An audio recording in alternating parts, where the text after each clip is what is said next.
Toys to Life games are one of the first things I think back to when someone mentions the mid-2010s. They were certainly a product of their time, when games weren't all trying to be super ultra addicting 17 game modes, 100-hour long campaign experiences, and monetization was only starting to get optimized. And no game in this genre was as everywhere as Skylanders. When these games were at their peak, everyone I knew had at least one of them, usually more.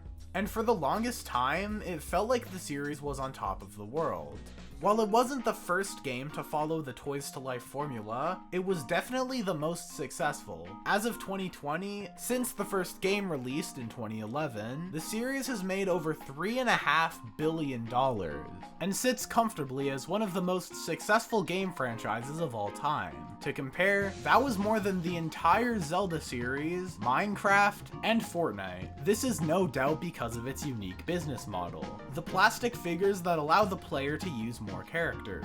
There were about 30 million Skylanders purchased throughout its time on the market, on top of game sales. For many, Skylanders serves as a remnant of nostalgia. I even still have some figures myself. But like any pioneer of its industry, Skylanders hit its peak a long time ago.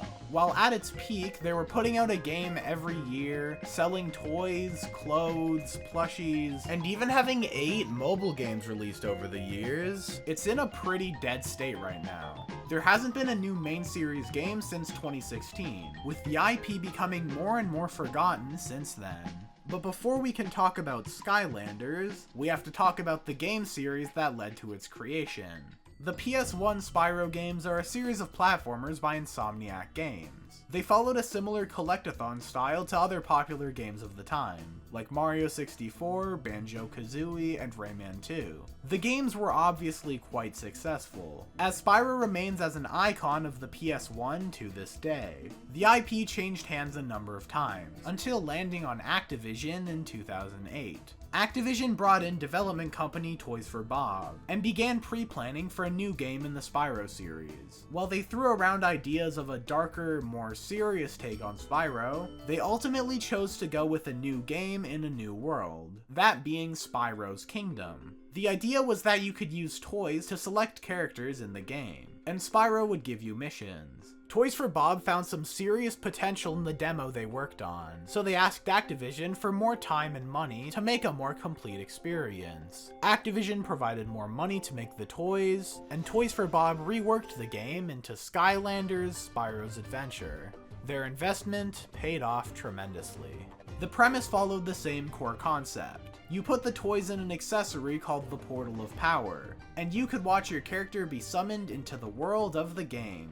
A lot of the appeal comes from the collecting of different playable characters, with each character having a unique and identifiable design. For about $8, you get a card and a playable Skylander, and with a whole slew of characters to collect, it's no surprise that the real success came from the accessories, which would quickly pile up and rake in more and more money. As you might have guessed, the game was designed for, and sold best on, the Nintendo Wii, as the gimmick of the portal worked best on a system with players that are more accepting of accessories, not to mention the more casual and younger player base. The gameplay was pretty typical for the time. It's a standard beat 'em up where you fight enemies as you walk through a level. The need for more Skylanders came from these elemental doors that you can open to get more treasure and fully experience the game. While you could play through the whole game with the starter set, you'd be missing out on the intended experience. This game doesn't use lives. Instead, when a Skylander runs out of health, you're unable to use it again until the level gets completed,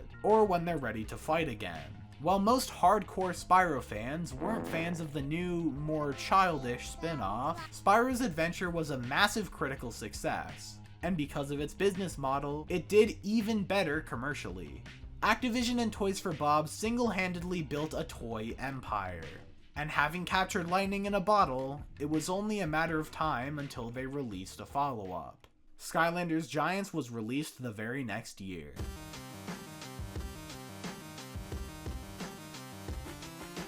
Much like the tagline suggests, Skylanders Giants was the first game, but big. These bigger characters, the giants, were needed for the new Feats of Strength sections, meaning you'd need to collect all of them to fully experience the game. But they also released more regular figures to add to the collection, and because the bigger figures were more expensive. There's quite a few creative additions here. While they weren't a massive part of the game, I absolutely loved the Skystones minigames. You basically get these character cards as you play through the game, and you can play this tic-tac-toe style turn-based game to cover more and more of the board space. Unfortunately, it was only ever in 2 games.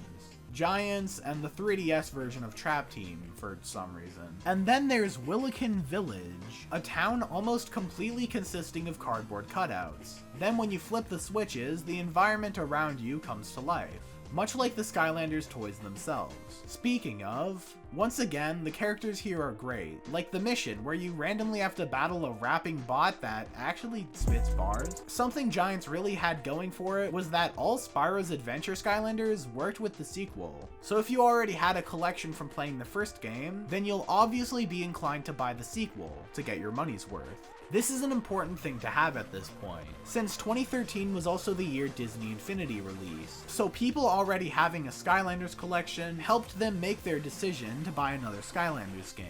And people did, as it ended up not only outselling the original game, but it also became the best-selling video game of all time.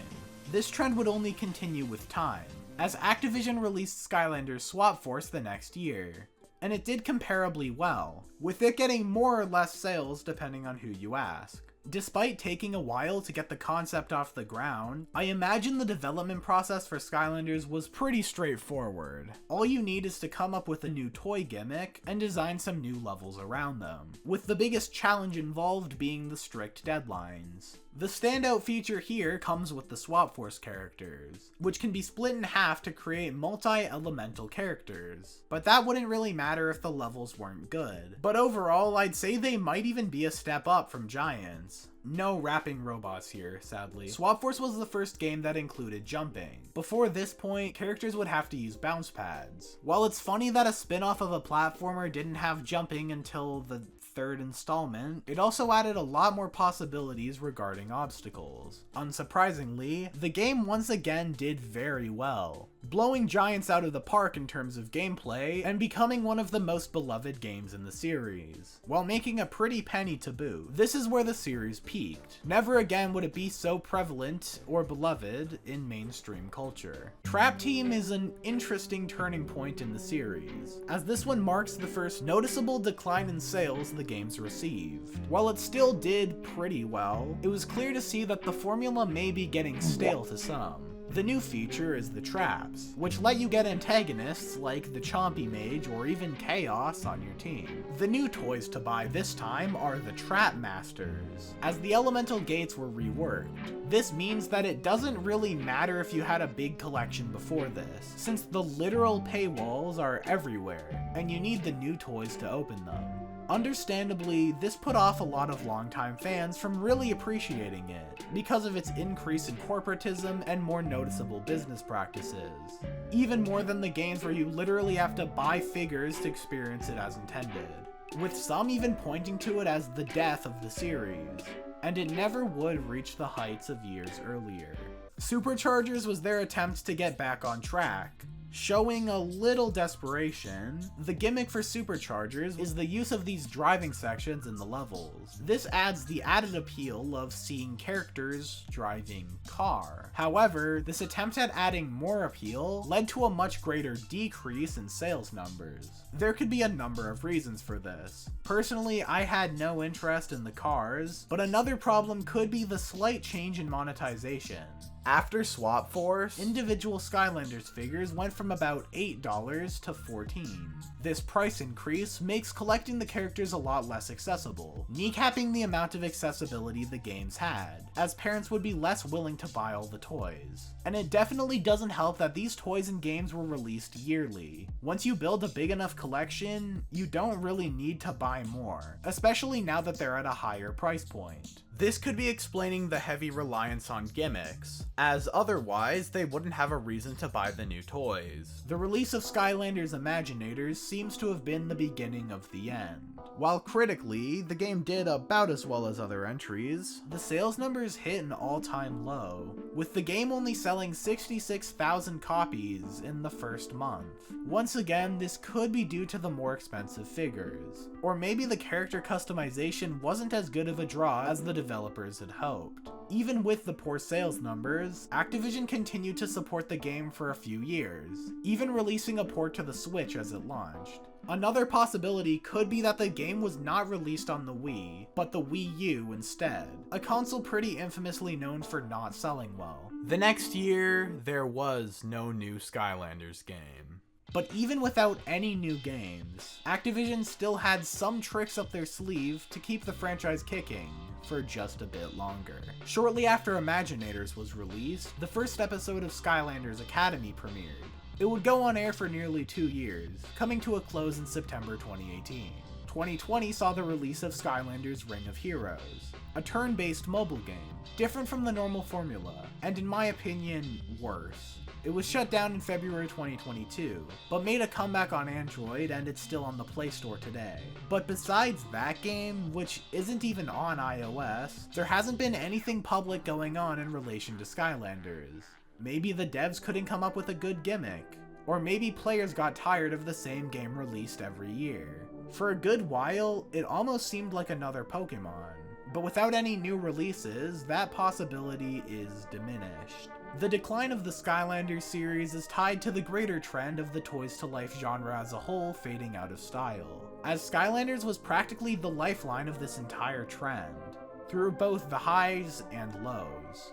Today, the only remaining faucet of Toys to Life is Nintendo's Amiibo, but a lot of the appeal for that comes down to owning a figurine of a Nintendo character, with the in-game functionality being second to none in most releases. Regardless, it's still pretty cool seeing the final relics of a bygone age. With that being said, Spyro was still able to come out unscathed.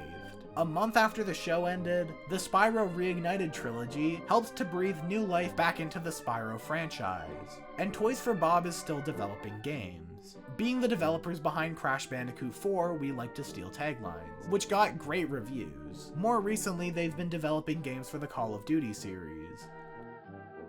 In January 2022, Activision CEO Bobby Kotick pointed to the inferior competition oversaturating the market as the reason for the game's inevitable decline. However, I'd also point to the Wii being outphased by the new consoles as another probable cause, as the majority of game sales came from the Wii, and the Xbox Skylanders player base wasn't as plentiful as Activision might have hoped. Kotick also threw around the possibility of another game someday, but chances are they wouldn't be using Toys to Life, unless they want to sink a ton of money into setting up a supply chain just to make more toys for a game that could very well be a massive loss. But I think the biggest reason is, after a certain point, the game stopped improving. The levels didn't get any more creative, the characters not any better. Either way, I don't think the Skylanders series is ever going to be anywhere near as popular as it was. While a community still exists, the magic of placing a toy on the portal and watching it come to life in the game just can't be relived.